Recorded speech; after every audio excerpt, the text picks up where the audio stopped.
Ma sœur a dit, ne viens pas. Tu sens le mazout. Papa a ajouté, on dira aux invités que tu es morte en prison. J'ai accepté en silence.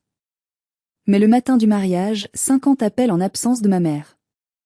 Ils avaient oublié un détail, la mère du marié connaissait déjà mon visage. Je m'appelle Morgane, et la nuit où ma propre sœur m'a supplié de ne pas assister à son mariage, j'ai appris exactement quelle était ma valeur aux yeux de ma famille. J'étais allongée sous le plancher pourri d'un vieil immeuble du Vieux-Lyon, l'odeur de moisissure et de vieux cuivre imprégnant mes vêtements, quand mon téléphone a vibré. Je ne le savais pas encore, mais en décrochant, j'allais signer mon arrêt de mort sociale. Morgane, ne viens pas, a dit ma sœur. Je ne veux pas que les invités sachent que tu débouches des toilettes pour vivre. Papa a dit qu'on leur dirait que tu es morte en prison. J'ai raccroché, le cœur en miettes. Mais le jour du mariage, alors que je n'étais pas censée exister, mon téléphone s'est mis à sonner. 50 fois. Et ce qui s'est passé ensuite a fait trembler toute la haute société lyonnaise. Il était 16 heures ce mardi-là, et je me trouvais dans une position que peu de femmes de 34 ans enviraient.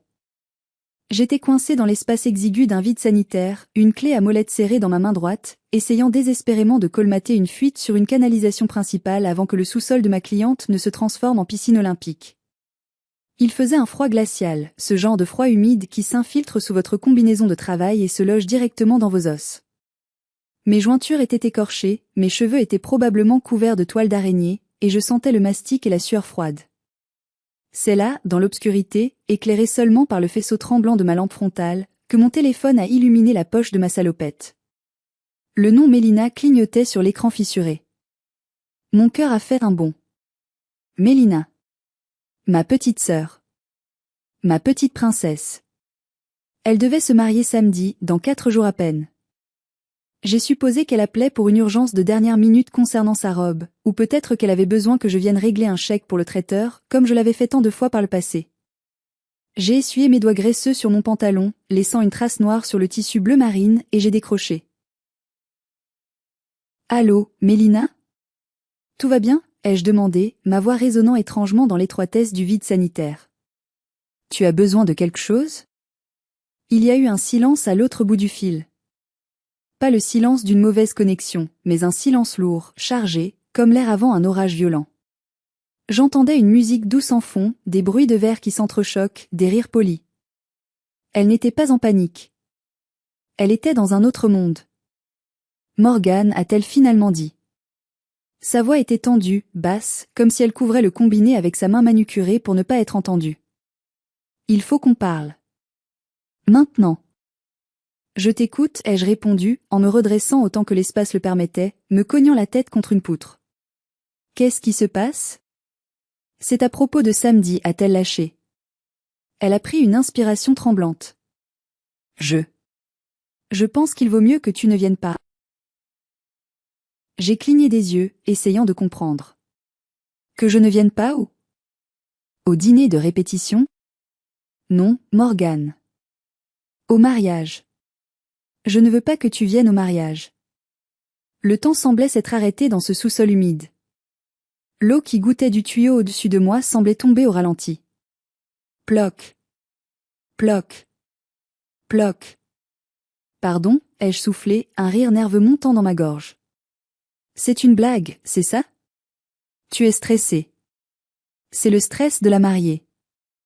Ce n'est pas une blague, a-t-elle coupé, sa voix devenant plus dure, plus tranchante. Écoute, la famille de Dorian. Les de Lanquequezin. Ce sont des gens importants. Des gens de la noblesse, Morgane. Ils ont des attentes. Ils ont une certaine image. Et alors, ai-je demandé, sentant une boule de plomb se former dans mon estomac. Je suis ta sœur. J'ai payé ta robe. J'ai payé tes études. C'est bien ça le problème, a-t-elle sifflé. Tu es plombière, Morgane. Tu passes tes journées dans la merde des autres. Tu as les mains rugueuses, tu as cette odeur de produits chimiques qui ne part jamais, même quand tu te laves. Je ne peux pas. Je ne peux pas te présenter à la mère de Dorian. Qu'est-ce que je vais dire quand ils demanderont ce que tu fais? Que ma sœur débouche des éviers pendant qu'ils discutent de littérature et de chevaux? Ces mots étaient comme des coups de poignard. Précis. Cruel. Elle n'attaquait pas ce que je faisais, elle attaquait ce que j'étais. Avant de vous raconter ce que mon père a osé dire ensuite et comment cette conversation a détruit ma vie, j'aimerais savoir qui est avec moi en ce moment. Dites-moi dans les commentaires depuis quelle ville ou quel pays vous regardez cette vidéo, et quelle heure il est chez vous. Je veux voir jusqu'où cette histoire de trahison familiale peut voyager. J'ai serré le téléphone si fort que j'ai cru qu'il allait se briser. Donc, mon métier te fait honte? C'est ça? Ce n'est pas juste le métier, a-t-elle répondu, et j'ai senti qu'elle détournait le regard même à travers le téléphone. C'est tout ce que tu représentes. La classe ouvrière. Le manque de raffinement. Tu ne t'intégreras pas. Tu seras une tache sur la photo parfaite. Une tache, ai-je répété. C'est tout ce que je suis pour toi? Après tout ce que j'ai fait? Ne rends pas les choses plus difficiles qu'elles ne le sont, a-t-elle dit, agacée. Fais ça pour moi. Si tu m'aimes, disparais pour ce week-end. C'est à ce moment-là que j'ai entendu une autre voix. Plus grave. Plus autoritaire. La voix de l'homme que j'avais passé ma vie à essayer d'impressionner. Mon père. Passe-moi ce téléphone, a-t-il ordonné. Je n'étais pas prête pour ce qui allait suivre. Je pensais avoir touché le fond avec l'ingratitude de ma sœur, mais je me trompais. Le véritable coup de grâce n'avait pas encore été porté. Morgane, la voix de mon père, Régis, a claqué dans le combiné sans la moindre trace de chaleur paternelle. Pas de bonjour, pas de comment vas-tu ma fille. Juste mon prénom, prononcé comme on prononce le nom d'une maladie qu'on voudrait éradiquer. Papa, ai-je répondu, ma voix tremblant légèrement malgré mes efforts pour rester stoïque. Tu es au courant de ce que Mélina vient de me dire? Elle délire. Tu dois la raisonner. Il y a eu un soupir à l'autre bout de la ligne. Un soupir d'exaspération, comme si j'étais une employée incompétente qu'il devait licencier. Mélina ne délire pas, Morgane. Elle est pragmatique.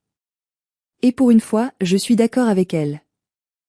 Le sol semblait se dérober sous moi, bien plus sûrement que le plancher pourri sur lequel j'étais allongée. Tu es d'accord, ai-je chuchoté. Tu es d'accord pour m'exclure du mariage de ma propre sœur parce que je suis un artisan? C'est plus compliqué que ça, a-t-il dit sèchement. Les de Lanquezin sont traditionnels. Ils accordent une importance capitale à la lignée, à la réputation. Nous leur avons présenté une certaine version de notre famille. Une version où nous sommes des retraités confortables, où Mélina est une jeune femme du monde. Et moi, ai-je demandé, les larmes commençant à piquer mes yeux, mélangeant sel et poussière sur mes joues. Quelle est ma place dans cette version? C'est là le problème, a continué mon père, d'un ton glacial et calculateur. Tu n'y as pas de place. Une fille célibataire, de 34 ans, qui porte des bleus de travail et sans le cambouis, ça ne cadre pas. Ça soulève des questions. Ça attire les regards. On ne veut pas que les gens pitié de nous, ou pire, qu'ils nous jugent. J'ai fermé les yeux, sentant une douleur physique dans ma poitrine. Alors je ne viens pas. C'est ça? Je reste chez moi comme un chien puni? Non, a-t-il dit. Et c'est là que l'horreur a véritablement commencé. Si tu ne viens pas sans explication, ils vont poser des questions. Où est la sœur aînée? Pourquoi n'est-elle pas là? Ça va créer des rumeurs. Alors quoi? On a trouvé une solution, a-t-il déclaré, comme s'il parlait d'un problème de logistique mineur. On leur a déjà dit que tu n'étais plus là. Mon cerveau a mis quelques secondes à traiter l'information. Plus là? Comme en voyage? Non, a dit mon père. Morte. Le silence qui a suivi était assourdissant. J'entendais le sang battre dans mes oreilles. Quoi? On a dit que tu étais morte, a-t-il répété, plus fort, comme pour s'assurer que je comprenne bien l'étendue de mon effacement. C'était plus simple. Plus propre. Une tragédie familiale, ça suscite la sympathie, pas le jugement. On a dit que tu avais eu des problèmes, des mauvaises fréquentations, et que tu étais décédée en prison il y a 3 ans. J'ai lâché ma clé à molette. Elle est tombée dans la boue avec un bruit sourd. En prison, ai-je hurlé, ma voix se brisant. Vous avez dit que j'étais une criminelle? Moi? Moi qui ai travaillé 16 heures par jour pour rembourser VOS dette de jeu il y a 10 ans? Baisse d'un ton, a sifflé mon père. C'est une histoire, Morgane. Juste une histoire pour couvrir les apparences. De toute façon, tu ne les verras jamais. Tu restes à Lyon, tu te fais discrète ce week-end, et tout se passera bien. On dira une messe pour toi, les gens pleureront un peu, et Mélina aura le mariage parfait qu'elle mérite. Je suis morte pour vous, ai-je dit, la réalisation me frappant comme un coup de poing. Vous m'avez tué pour votre image. Ne sois pas dramatique, a-t-il rétorqué. C'est pour le bien de ta sœur. Si tu l'aimes, tu joueras le jeu. Tu es morte, Morgane. Ne nous contacte plus jusqu'à ce que le mariage soit passé et que les beaux-parents soient repartis. Adieu. La ligne a coupé. Juste comme ça.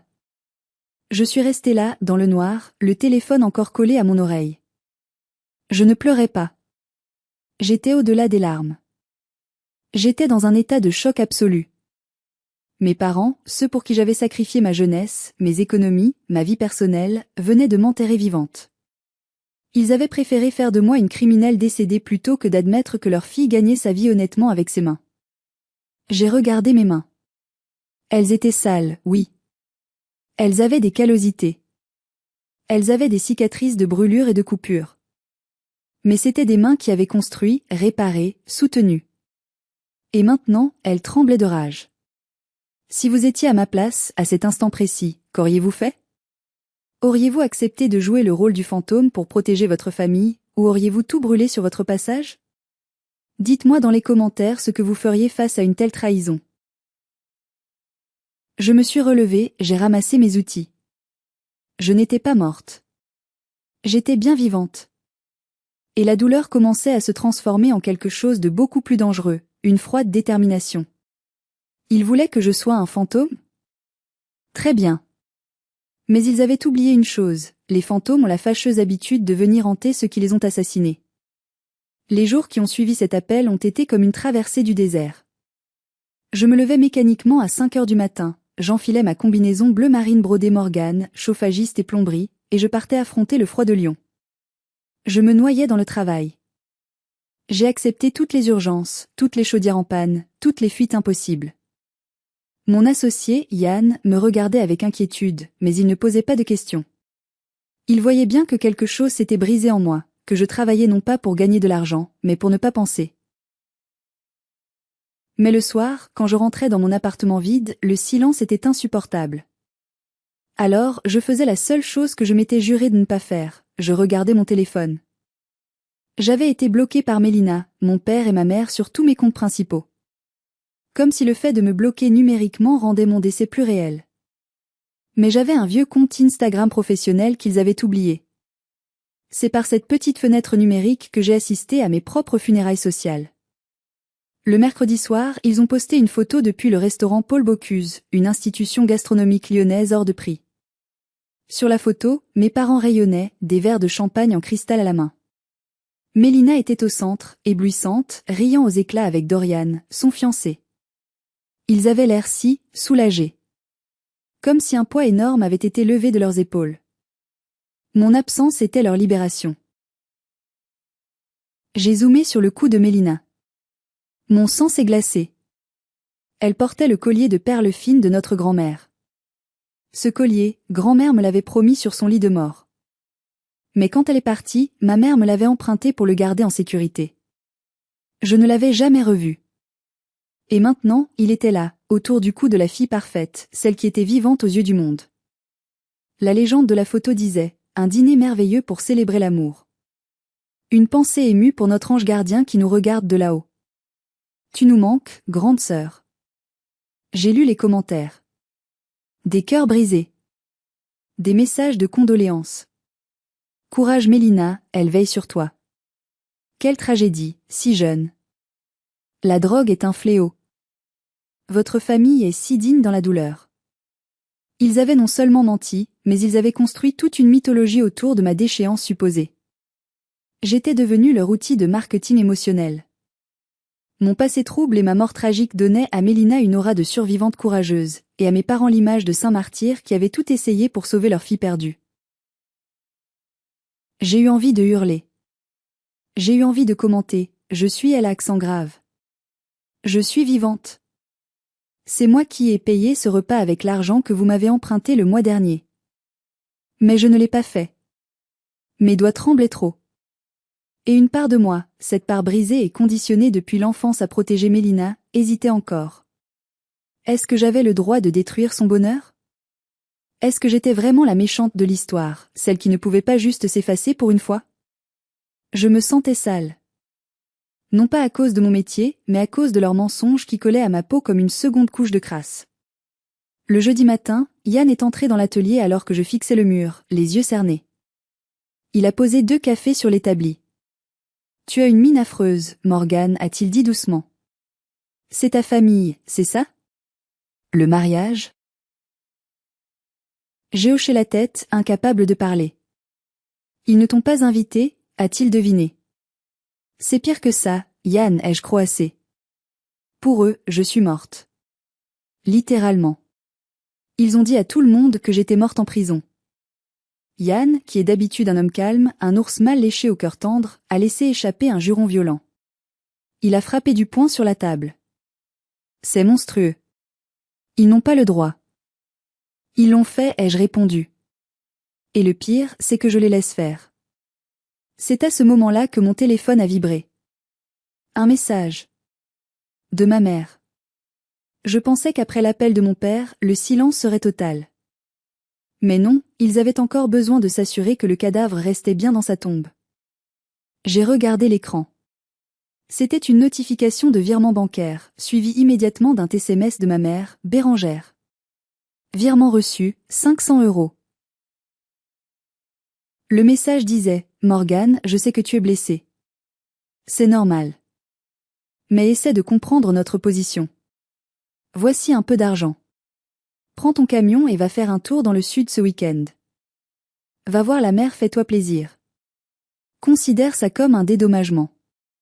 S'il te plaît, ne fais pas de vagues. Ne gâche pas la chance de ta sœur. On t'aime à notre façon. 500 €. C'était le prix de ma dignité. C'était le prix de mon existence.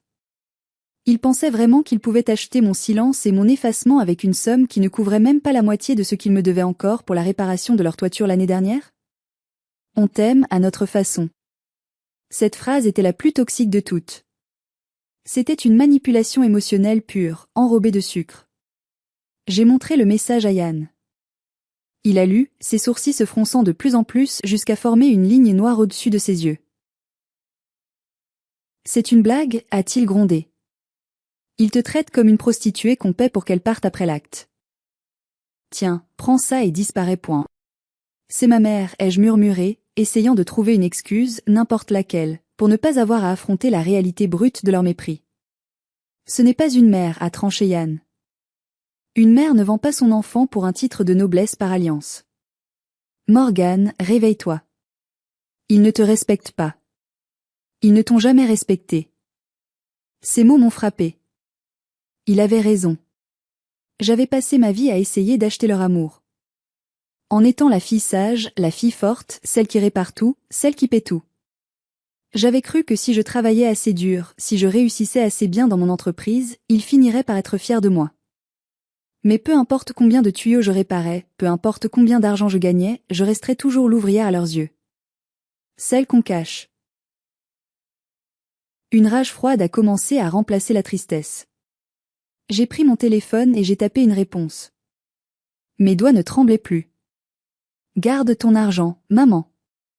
Tu en auras besoin pour acheter la couronne mortuaire. Si je suis morte, je n'ai pas besoin d'euros. Et ne t'inquiète pas pour le week-end, je ne serai pas là pour gâcher votre spectacle. J'ai appuyé sur envoyer, puis j'ai viré les 500 € directement sur leur compte. Bien joué, a dit Anne, un petit sourire en coin apparaissant sur son visage barbu. Et maintenant? Maintenant, ai-je dit en enfilant mes gants de travail, on retourne bosser. Les chaudières ne vont pas se réparer toutes seules. Je pensais que c'était fini. Je pensais que j'allais passer ce week-end enfermé chez moi à pleurer devant des séries télévisées. Mais le destin, ou peut-être le karma, en a décidé autrement. Le vendredi matin, à 9 h, le téléphone de l'entreprise a sonné. C'était une ligne que mes parents ne connaissaient pas, réservée aux clients VIP et aux urgences majeures. Yann a décroché, a écouté quelques secondes, puis il m'a regardé avec une expression indéchiffrable. Il a mis la main sur le micro. Morgan, a-t-il dit doucement. C'est une urgence. Une grosse fuite sur un plancher chauffant historique. Ils ont besoin des meilleurs, et ils paient double. On prend, ai-je dit sans lever la tête de mes factures. C'est tout? C'est au château de Bagnols, a-t-il répondu. Mon stylo s'est arrêté net. Le château de Bagnols. L'endroit exact où Mélina se mariait le lendemain. C'était au cœur du Beaujolais, à 45 minutes de Lyon. Un endroit de rêve, des pierres dorées, des vignes à perte de vue. Et c'était là que ma famille allait célébrer mon absence. Je ne peux pas y aller, Yann, ai-je soufflé. Tu sais pourquoi? Justement, a dit Yann, et il y avait une lueur de défi dans ses yeux. Le client, c'est le gérant du château, pas ta famille. Il risque de devoir annuler un événement majeur si on ne répare pas ça aujourd'hui. C'est notre boulot, Morgan. Et puis? Il a fait une pause, me regardant droit dans les yeux. Puisque tu es morte, qu'est-ce que tu risques? Les fantômes sont invisibles, non? Je suis restée silencieuse un moment, pesant le pour et le contre. C'était de la folie. C'était risqué. Mais c'était aussi une opportunité étrange. Une chance de voir, de mes propres yeux, le mensonge en action. Une curiosité morbide s'est emparée de moi. D'accord, ai-je dit en me levant. On y va. Mais je garde mon masque et ma capuche. Je ne savais pas encore que cette décision allait faire basculer tout le week-end dans le chaos le plus total. La route vers le Beaujolais était magnifique, serpentant entre les collines couvertes de vignes aux couleurs d'automne, mais je ne voyais rien du paysage. J'étais assise sur le siège passager de notre fourgonnette blanche, les genoux serrés, le cœur battant à tout rompre. Yann conduisait en silence, respectant ma tension. Quand les tours imposantes du château de Bagnols sont apparues à l'horizon, avec leurs pierres dorées brillant sous le soleil pâle, j'ai eu une envie soudaine de vomir. C'était un lieu de conte de fées. Le genre d'endroit où les princesses se marient. Mélina avait eu ce qu'elle voulait. Nous avons passé la grille de service. Partout, c'était l'effervescence. Des fleuristes déchargeaient des milliers de roses blanches. Des techniciens installaient des lumières féeriques dans les arbres. Et là, à l'entrée principale, un grand panneau en bois peint à la main annonçait « Bienvenue au mariage de Mélina et Dorian ». Voir mon nom de famille écrit là, associé à tant de luxe, m'a donné le vertige. C'était surréaliste. Le gérant du château, un homme stressé en costume 3 pièces, nous a accueillis comme des sauveurs. Dieu merci, vous êtes là. C'est une catastrophe. La canalisation principale du chauffage par le sol dans la salle des gardes a lâché. L'eau remonte sous le parquet du XVIe siècle. Si on ne règle pas ça avant ce soir, le dîner de répétition est fichu, et le mariage de demain aussi. On s'en occupe, a dit Yann avec assurance. Morgan est la meilleure spécialiste en chauffage ancien de la région. Le gérant m'a à peine regardé. Pour lui, j'étais une paire de mains en salopette. J'ai rabattu ma casquette sur mes yeux, remonté mon col, et j'ai saisi ma caisse à outils. Nous avons été conduits non pas dans la salle de réception, mais dans les entrailles du château.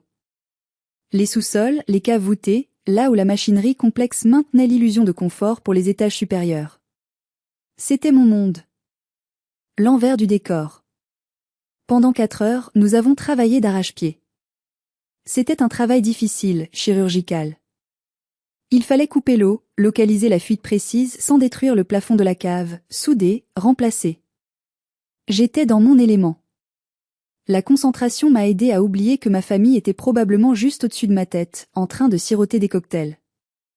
Vers 19 heures, alors que nous finissions les tests de pression, le bruit au-dessus de nous a changé. Les pas lourds des ouvriers ont été remplacés par le cliquetis des talons aiguilles et le brouhaha des conversations polies. Le dîner de répétition commençait. Nous étions dans une petite salle technique, juste sous la table d'honneur, séparée seulement par un plancher de bois ancien et une grille de ventilation en fonte. On a fini, a chuchoté Yann en essuyant la sueur sur son front. On remballe et on file. J'allais dire oui. J'avais ma main sur la poignée de la porte. Mais c'est là que j'ai entendu sa voix. La voix de Mélina. Elle était si claire, si proche, qu'elle semblait être dans la pièce avec nous.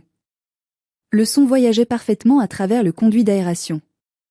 C'est tellement émouvant d'être ici, disait-elle, sa voix tremblante d'une émotion parfaitement jouée. Je sais que ma sœur aurait adoré cet endroit. Je me suis figée. Yann m'a regardé, ses yeux écarquillés. Il a fait signe de partir, mais j'ai secoué la tête. Je devais entendre. Je me suis approchée de la grille, retenant mon souffle. Une voix de femme plus âgée, distinguée, a répondu. C'était probablement Madame de Lanquezin, la mère de Dorian. Ma pauvre enfant. C'est si courageux de votre part de maintenir la fête malgré le deuil. Votre mère m'a raconté les circonstances. Oui, a soupiré Mélina. C'est difficile d'en parler. La prison, c'est un endroit horrible. Mais Morgane avait ses démons. La drogue, les mauvaises fréquentations. Elle a volé les économies de mes parents pour ses addictions, vous savez. Ils ont dû vendre leur maison de campagne pour payer ses avocats, mais ça n'a pas suffi. J'ai porté la main à ma bouche pour étouffer un cri de rage. C'était un mensonge absolu. Mes parents n'avaient jamais eu de maison de campagne. C'était moi qui avais payé leurs dettes quand mon père avait failli tout perdre au poker.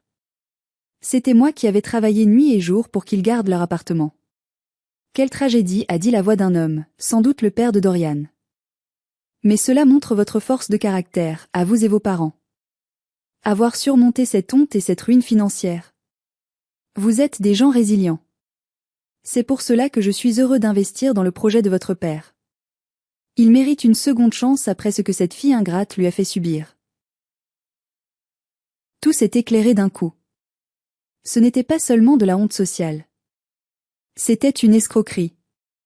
Mon père utilisait ma mort et mes crimes imaginaires pour justifier sa situation financière médiocre et pour soutirer de l'argent à sa belle famille riche sous couvert d'investissement par pitié. J'étais le bouc émissaire parfait. Morte, je ne pouvais pas nier. Morte, je ne pouvais pas révéler que c'était lui le joueur compulsif. Je me suis laissé glisser le long du mur froid de la cave. Les larmes coulaient sur mes joues sales, traçant des sillons clairs dans la poussière. Ce n'était plus de la tristesse. C'était de la haine pure. Une haine froide, calculatrice, terrifiante. Morgane, a chuchoté Yann, posant une main sur mon épaule. On se tire d'ici. C'est des malades. Non, ai-je dit, et ma voix était si calme qu'elle m'a fait peur. J'ai levé les yeux vers lui. On ne part pas. Le gérant a demandé si on pouvait repasser demain matin tôt pour vérifier que la soudure tient, n'est-ce pas? Oui, mais... On reviendra demain, ai-je tranché. Et je ne porterai pas de masque. Je ne savais pas encore comment, mais je savais une chose, ce mariage n'allait pas se terminer comme il avait prévu. Le fantôme allait sortir de la cave. La nuit a été courte. J'ai dormi dans le camion avec Yann, garé sur un parking discret à quelques kilomètres du château. Je ne pouvais pas rentrer à Lyon. J'avais besoin de rester proche du lieu du crime. Dans ma tête, le plan prenait forme, chaotique mais puissant. Je n'avais pas l'intention de faire un scandale gratuit. Je voulais juste être là. Exister. Laisser leurs mensonges se heurter à ma réalité. Le samedi matin s'est levé, radieux et cruel. Le ciel était d'un bleu insolent, parfait pour un mariage de conte de fées. À 7 heures du matin, nous sommes retournés au château. Le gérant nous a laissés entrer sans problème. Vérifiez tout, je ne veux pas d'inondation pendant la cérémonie, a-t-il lancé avant de courir engueuler un traiteur. Je suis allé directement dans les jardins. Il y avait une vanne d'arrêt d'eau près de la roseraie que je devais inspecter. C'était un endroit magnifique, isolé, embaumant les roses anciennes. J'étais à genoux dans l'herbe humide, ma salopette tachée de terre, mes cheveux tirés en un chignon strict, concentrés sur mon manomètre. J'ai entendu un petit cri étouffé, suivi d'un bruit de chute. Je me suis retournée. À quelques mètres de moi, une femme âgée, très élégante, venait de trébucher sur une racine apparente. Elle était tombée à genoux, son tailleur en soie gris perle frottant contre le gravier. L'instinct a pris le dessus. J'ai lâché mes outils et j'ai couru vers elle. Madame. Ne bougez pas, ai-je dit en m'accroupissant près d'elle. Laissez-moi voir. Elle a levé vers moi des yeux surpris, bleu perçant, encadrés de rides fines. Elle grimaçait de douleur. Oh, quelle maladresse! Mes chevilles ne sont plus ce qu'elles étaient. J'ai examiné sa cheville avec des gestes professionnels et doux. Pas cassée, juste tordue. Mais son genou saignait légèrement. Je vais vous aider à vous relever, mais doucement. J'ai une trousse de secours dans mon camion, je peux désinfecter ça tout de suite pour ne pas tacher votre tenue. Elle m'a observé attentivement pendant que je l'aidais à s'asseoir sur un banc de pierre. Elle regardait mes mains sales, mes vêtements d'ouvrière, puis mon visage. Il n'y avait pas de dégoût dans son regard, seulement une curiosité intense. Vous êtes bien aimable pour quelqu'un qui travaille si dur un samedi matin, a-t-elle dit avec un sourire distingué. Je suis madame de Lanquezin. La mère du marié. Mon cœur s'est arrêté un instant. C'était elle. La femme à qui Mélina avait menti hier soir. La femme dont ma famille voulait l'argent et l'approbation.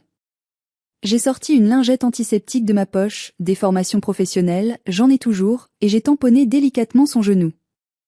Enchantée, madame. C'est un beau jour pour un mariage. Oui, a-t-elle soupiré, son regard se voilant un peu. Bien que ce soit un mariage teinté de tristesse. La sœur de la mariée nous manque à tous, apparemment. Une histoire terrible. La prison, la drogue. Elle m'a scruté.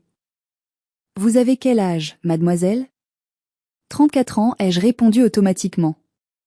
C'était son âge, a murmuré madame de Lanquezin. Quel gâchis. Elle a posé sa main manucurée sur mon bras couvert de poussière. Merci de votre aide. Quel est votre nom, mon enfant ? C'était le moment de vérité. Je pouvais mentir. Je pouvais dire Sophie ou Claire et m'enfuir. Mais quelque chose dans son regard, une intelligence vive, m'a retenu. Et puis, j'étais fatiguée de me cacher. J'ai relevé le menton. J'ai planté mes yeux dans les siens. Je m'appelle Morgane, ai-je dit clairement. Elle s'est figée. Sa main s'est crispée sur mon bras. Morgane ? Oui, madame. Elle a regardé le badge brodé sur ma poitrine, que j'avais à moitié caché sous ma veste. Elle a lu « Morgane H, chef d'équipe ». Le nom de famille était là. Le même que celui de la mariée. Elle a écarquillé les yeux. Elle a regardé mon visage, puis elle a tourné la tête vers le château où une grande photo de Mélina était affichée. La ressemblance était là, indéniable, même si j'étais la version brute et Mélina la version polie. Morgane H, a-t-elle répété lentement. C'est une coïncidence étrange. Ce n'est pas une coïncidence, madame, ai-je dit doucement. Et je ne suis pas morte. Je n'ai jamais mis les pieds en prison. Par contre, j'ai passé les 10 dernières années à réparer les erreurs de ma famille. Le silence dans le jardin était total. Pas un oiseau ne chantait. Madame de Lanquezin était une femme intelligente.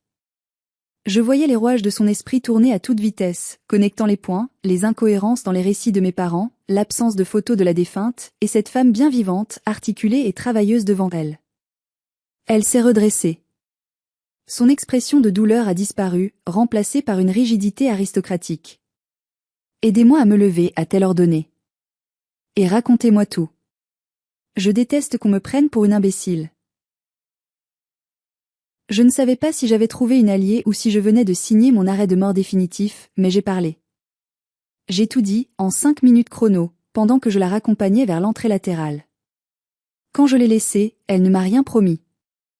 Elle a juste dit, restez dans le coin. Je suis retournée à ma camionnette, les jambes flageolantes. C'est là que j'ai vu mon téléphone.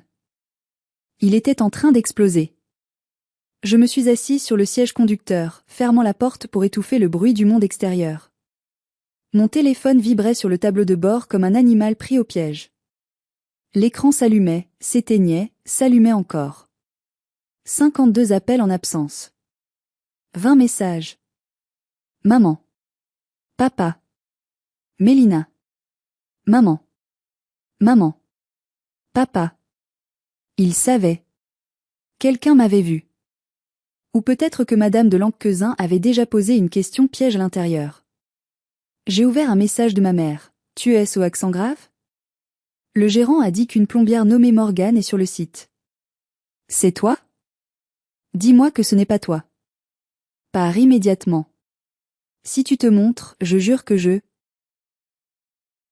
Le message s'arrêtait là, mais la menace était palpable. Un autre de mon père, tu veux nous ruiner? Ils vont annuler l'investissement. Prends ton camion et disparais. Je te donnerai 2000 euros. Juste pars. L'argent, encore. Toujours l'argent. Il pensait que tout s'achetait. Et un de Mélina, je te hais. Tu as toujours été jalouse de moi. Tu veux voler mon moment. Tu es une sorcière. J'ai relu ce dernier message. Jalouse? J'ai ri, un rire sans joie. J'étais jalouse de quoi? De son mariage basé sur un tissu de mensonges? De son mari qui ne connaissait même pas sa vraie histoire? De ses parents qui la vendaient au plus offrant? Non. Je n'étais pas jalouse. J'étais juste réveillée. Yann est revenu avec 2 sandwichs. Il a vu mon visage, puis le téléphone. Ça y est? La guerre est déclarée? Ils savent que je suis là, ai-je dit. Ils sont en panique totale. Qu'est-ce qu'on fait? A demandé Yann en mordant dans son pain. On se sauve? J'ai regardé le château. La cérémonie allait commencer dans 20 minutes. Les invités prenaient place sur les chaises blanches alignées sur la pelouse. Je voyais les chapeaux, les costumes, l'élégance. Non, ai-je dit. Madame de Lanquezin m'a dit de rester. Et pour la première fois de ma vie, je ne vais pas obéir à mes parents. Je vais obéir à ma conscience. J'ai attrapé une lingette pour nettoyer mon visage. J'ai essayé de lisser mes cheveux. Je n'avais pas de robe de rechange. J'avais ma salopette de travail, mes chaussures de sécurité boueuses et mon t-shirt gris. Tu vas y aller comme ça? A demandé Yann, un sourire admiratif aux lèvres. C'est ce que je suis, non? Ai-je répondu en sortant du camion. Ils ont dit que je sentais la crasse. Eh bien, ils vont avoir la crasse. En haute définition. J'ai marché vers le jardin. Mon cœur battait si fort que je l'entendais dans mes oreilles. Chaque pas était lourd. Je ne savais pas ce qui allait se passer. Allait-il me faire jeter dehors par la sécurité? Allait-il nier me connaître? Je suis arrivé à l'orée de la pelouse. La musique a commencé. Le violoniste jouait l'Ave Maria.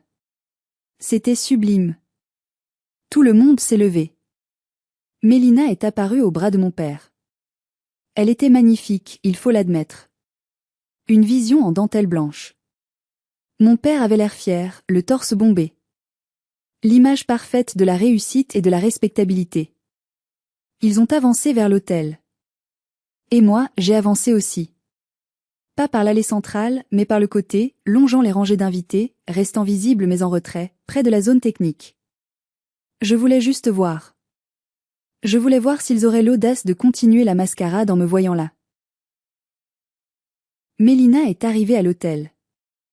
Elle a tourné la tête vers la foule pour sourire. Et son regard s'est posé sur moi. Son sourire s'est figé. Elle a trébuché, manquant de tomber. Mon père a suivi son regard. Il est devenu livide. On aurait dit qu'il voyait un fantôme. Le temps s'est arrêté. La musique a semblé ralentir. Mélina a fait la seule chose qu'elle n'aurait pas dû faire. Elle a paniqué. Elle a oublié le micro-cravate du prêtre qui était juste à côté d'elle. Elle s'est tournée vers la sécurité, pointant un doigt tremblant vers moi, et a sifflé « Faites virer cette clocharde !» Elle va tout gâcher. Sa voix a résonné dans les enceintes, amplifiée à travers tout le jardin. Clocharde. Les têtes se sont tournées. 150 personnes m'ont regardé. Moi, Morgane, la plombière, debout dans ma salopette sale au milieu de leur paradis. Le mot clocharde flottait encore dans l'air, vibrant comme une fausse note insupportable. Le silence qui a suivi était total, absolu. Même les oiseaux semblaient s'être tus par respect pour le désastre imminent. Dorian, le marié, a froncé les sourcils. Il a regardé Mélina, puis moi, puis Mélina encore. Mélina? Qui est-ce? Pourquoi tu l'appelles comme ça? Mélina tremblait. Elle était prise au piège. Elle a essayé de rire, un son aigu et hystérique. C'est personne, chérie. Une folle du village. Une fan déséquilibrée. S'il vous plaît, continuez. Mais mon père, Régis, n'a pas pu s'empêcher d'intervenir. La peur de perdre son investissement l'a rendu imprudent. Il a lâché le bras de Mélina et a marché vers moi, le visage tordu par une rage qu'il essayait de dissimuler sous un masque de préoccupation. Mademoiselle, a-t-il lancé d'une voix forte, jouant la comédie pour le public. Je vous ai déjà dit de partir. Nous ne donnons pas d'argent ici. Allez-vous-en ou j'appelle la police. C'était brillant, dans un sens. Il essayait de valider l'histoire de la clocharde. J'ai senti le regard de Yann dans mon dos, prêt à intervenir si ça tournait mal. Mais je n'avais pas besoin de protection. J'avais besoin de vérité. J'ai fait un pas en avant, entrant sur la pelouse immaculée. Mes bottes de sécurité ont laissé des empreintes de boue sur l'herbe verte. J'ai vu des dames en chapeau détourner le regard, choquées par mon apparence. Je ne veux pas ton argent, papa, ai-je dit. Je n'avais pas de micro, mais ma voix, habituée à donner des ordres sur des chantiers bruyants, portait loin. Je suis venu vérifier une fuite. Mais il semble que la plus grosse fuite ici, ce soit celle de vos mensonges. Papa, a murmuré Dorian. Il s'est tourné vers mon père. Elle vous a appelé papa? Elle est folle, a crié ma mère, Bérangère, se levant de sa chaise au premier rang. Ne l'écoutez pas. C'est une malade mentale qu'on a aidée par le passé et qui fait une fixation sur nous. La foule commençait à murmurer. Le malaise était palpable. C'était un spectacle grotesque. C'est là que j'ai sorti mon téléphone. J'avais préparé l'enregistrement de l'appel de mon père. J'ai levé l'appareil. Je suis folle, ai-je demandé, ma voix tremblant d'adrénaline mais restant forte. Alors pourquoi, il y a 4 jours, tu m'as dit ça? J'ai appuyé sur lecture. Le volume était au maximum. Dans le silence du jardin, la voix de mon père, froide et distincte, a grésillé. On a dit que tu étais morte. C'était plus simple. Tu es morte, Morgane. Ne nous contacte plus jusqu'à ce que le mariage soit passé. Le souffle de l'assemblée a été coupé net. C'était indéniable. C'était la voix de Régis. Mélina a fondu en larmes. Éteins ça. Éteins ça, a-t-elle hurlé, perdant toute son élégance. Je me suis avancée encore, jusqu'au milieu de l'allée centrale. J'ai regardé Dorian, le pauvre Dorian qui avait l'air d'un homme qui se réveille dans un cauchemar. Je m'appelle Morgane, ai-je dit. Je suis la sœur aînée de Mélina. Je ne suis pas morte en prison. Je ne me drogue pas. Je suis plombière chauffagiste à Lyon. J'ai payé les études de commerce de Mélina. J'ai payé la robe qu'elle porte aujourd'hui. Et j'ai remboursé les dettes de jeu de mon père pour qu'il ne finisse pas à la rue. J'ai levé mes mains. Mes mains sont sales, oui. Mais elles sont honnêtes. Et je préfère avoir de la boue sur les mains que sur la conscience. Mon père s'est jeté vers moi, probablement pour m'arracher le téléphone, mais 2 hommes de la sécurité, qui avaient sans doute compris que le vent tournait, se sont interposés, pour m'aider. Ou plutôt, ils n'ont pas bougé pour l'aider, lui. C'est faux, a crié ma mère. Elle ment. C'est un montage.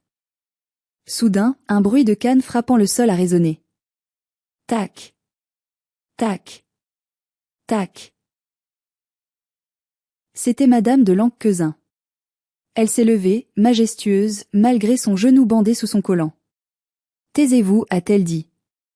Sa voix n'était pas forte, mais elle avait l'autorité de siècles de domination sociale. Bérangère, Régis, taisez-vous. Elle a avancé vers moi, boitant légèrement. Elle s'est arrêtée à ma hauteur et a posé sa main sur mon épaule sale. Elle s'est tournée vers son fils et la famille de la mariée. Madame de Lanquezin était une petite femme, mais à cet instant, elle semblait mesurer 3 mètres. Elle tenait mon épaule comme on tient un bouclier. Ce matin, a-t-elle commencé, sa voix claire portant jusqu'au fond du jardin, j'ai fait une chute près de la roseraie. Personne ne m'a vu, sauf cette jeune femme. Elle a marqué une pause, laissant le poids de ses mots s'installer. Elle ne savait pas qui j'étais. Elle était en train de travailler, dans la boue. Elle m'a soignée avec une douceur et une compétence remarquables. Elle m'a parlé avec intelligence. Et quand je lui ai demandé son nom, elle ne m'a pas menti. Elle ne m'a rien demandé en retour. Elle s'est tournée vers Mélina, qui pleurait maintenant un mascara noir qui coulait sur ses joues, ruinant son maquillage parfait. Mélina, a dit Madame de Lanquezin avec un mépris froid. Hier soir, vous m'avez regardé dans les yeux et vous m'avez raconté une histoire déchirante sur votre sœur criminelle décédée. Vous avez pleuré. J'ai même pleuré avec vous. J'ai admiré votre courage. Elle a fait un pas vers l'autel. Mais ce n'était pas du courage. C'était de la performance. Vous avez tué votre propre sœur, socialement et symboliquement, parce qu'elle ne correspondait pas au décor? Parce qu'elle travaille de ses mains? Dorian s'est approché de Mélina. Il avait l'air dévasté. Mélina, dis-moi que c'est faux. Dis-moi que ta sœur est vraiment, dis-moi quelque chose. Mélina a levé la tête, les yeux fous. Je l'ai fait pour nous, Dorian. Tu ne comprends pas? Regarde-la. Elle m'a pointé du doigt avec dégoût. Tu voulais vraiment que je présente Cécédia à ta mère? Une ouvrière? Elle nous aurait fait honte. Elle aurait tout gâché. Le silence est retombé. Mélina venait d'avouer. Elle venait de confirmer que l'apparence comptait plus pour elle que le sang. Dorian a reculé comme si elle l'avait giflé. Tu as honte d'elle, a-t-il répété doucement. Mélina, mes ancêtres étaient des fermiers. Mon arrière-grand-père avait de la terre sous les ongles tous les jours. C'est le travail qui a bâti notre nom, pas le mensonge. Il a regardé mon père, qui essayait de se faire tout petit. Et l'investissement? L'histoire de la ruine financière due à la sœur droguée. C'était pour couvrir vos propres échecs? Mon père n'a pas répondu. Il regardait ses chaussures vernies, son château de cartes s'effondrant en temps réel. Dorian a retiré sa bague. C'était un geste lent, délibéré. Je ne peux pas, a-t-il dit, la voix brisée. Je ne peux pas épouser quelqu'un capable d'une telle cruauté envers sa propre famille. Si tu peux effacer ta sœur pour une photo Instagram, qu'est-ce que tu me feras le jour où je ne serai plus à la hauteur? Il a posé la bague sur l'autel. Le mariage est annulé, a-t-il annoncé à l'Assemblée. Je suis désolé pour le dérangement. Veuillez rentrer chez vous. Un murmure de choc a parcouru la foule. C'était le chaos. Des gens se levaient, indignés. D'autres prenaient des photos, le malheur des uns fait le bonheur des réseaux sociaux. Mélina s'est effondrée sur le sol, sa robe blanche s'étalant autour d'elle comme une flaque de l'air renversée. Elle hurlait. Pas de tristesse, mais de rage. C'est ta faute, criait-elle en me regardant. Tu as tout détruit. Je te hais. Je suis restée là, immobile. Je ne ressentais pas de triomphe. Juste une immense fatigue et un soulagement étrange. C'était fini. Le secret était sorti. Je n'étais plus un fantôme. Madame de Lanquezin s'est tournée vers moi une dernière fois. Vous valez mieux que, ma chère. 10 fois mieux. Si vous avez besoin de quoi que ce soit, d'une recommandation pour votre entreprise, appelez-moi. Elle m'a tendu une carte de visite, puis elle a pris le bras de son fils et ils sont partis, dignes, sans un regard en arrière pour la famille qui avait essayé de les escroquer émotionnellement. Le jardin se vidait. Les invités partaient précipitamment, gênés d'avoir assisté à un tel drame familial. Il ne restait plus que nous, moi, Yann, qui s'était rapproché, une clé à molette à la main au cas où, et ma famille en ruine. Mélina pleurait par terre. Ma mère essayait de la relever, mais Mélina la repoussait violemment. Mon père était assis sur une chaise, le visage dans les mains. Je me suis approché d'eux. Je voulais voir leur visage une dernière fois sans le filtre du mensonge. Pourquoi tu as fait ça? A pleurniché ma mère en me voyant.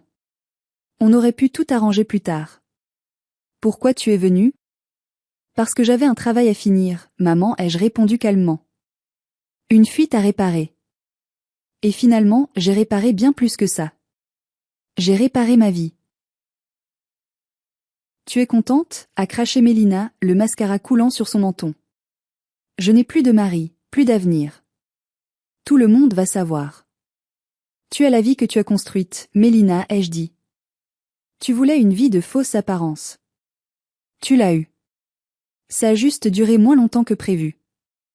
Je me suis tournée vers mon père. Il a levé les yeux. Il avait vieilli de 10 ans en 10 minutes. L'investissement, a-t-il marmonné. C'est fini. Oui, ai-je dit. Tu vas devoir travailler, papa. Comme tout le monde. Comme moi. J'ai reculé. Je n'avais plus rien à leur dire. Le lien était rompu. Pas par moi, mais par eux, le jour où ils m'ont déclarée morte. Aujourd'hui, j'avais juste assisté à l'enterrement de notre relation. Viens, Morgane, a dit Yann en me prenant doucement par le bras. On rentre. Nous avons marché vers le camion. Je n'ai pas regardé en arrière. J'ai laissé derrière moi le château, les fleurs blanches, la robe de mariée souillée et les larmes de crocodile. En montant dans la camionnette, j'ai senti l'odeur familière de l'huile moteur, de la poussière et du vieux café. Pour la première fois de ma vie, cette odeur ne m'a pas semblé être celle de la honte. C'était l'odeur de la liberté. C'était l'odeur de la vérité. Yann a démarré le moteur. Il m'a regardé et a souri.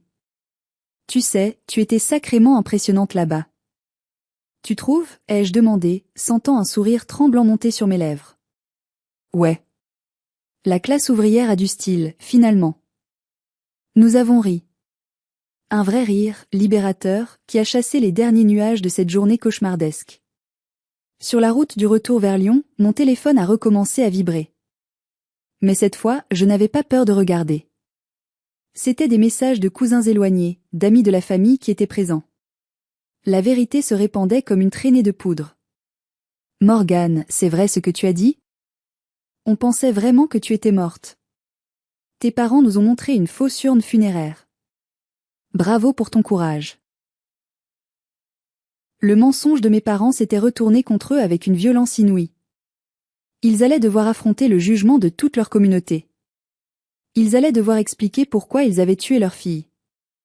Ils allaient devoir vivre avec la honte qu'ils avaient essayé de m'imposer. Mélina a essayé de m'appeler une fois. J'ai regardé l'écran, j'ai vu sa photo, celle d'une petite fille que j'avais tant aimée et protégée, et j'ai appuyé sur bloquer. Définitivement. J'ai réalisé quelque chose d'important sur ce trajet. On ne choisit pas sa famille, mais on choisit qui a le droit de rester dans notre vie. Et on choisit sa dignité. Mon métier n'est pas glamour. Je passe mes journées dans des caves, je touche des choses que les gens préfèrent ignorer. Mais mon argent est propre. Ma conscience est claire. Et je n'ai besoin de mentir à personne pour être aimé. Yann a posé sa main sur la mienne sur le levier de vitesse. Un geste simple, mais qui voulait tout dire. J'avais une famille. Pas celle du sang, mais celle du cœur. Celle qui me respectait pour ce que j'étais, Cambouis compris. 3 mois ont passé depuis le mariage rouge, comme on l'appelle maintenant dans notre entourage. Les conséquences ont été brutales pour ma famille. Dorian n'est jamais revenu.